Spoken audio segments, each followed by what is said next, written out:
একশো নিতে তার কালকে তো শুনলাম বলে 100 তুমি না এসে বলছো 100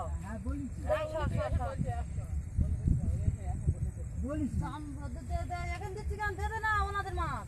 আমার কাল মাছ যেতে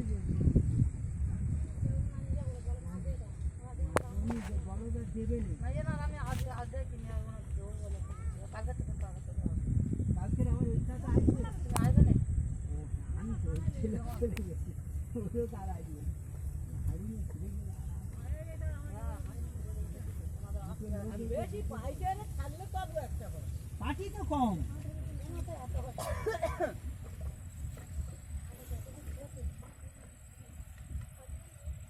কি দেখতেছো ওতে ফিল্টার পানি দাও না মাছ কাটা করতেছো খুব লাইট দেখা যাচ্ছে আর ইয়ের পিছনে দেখো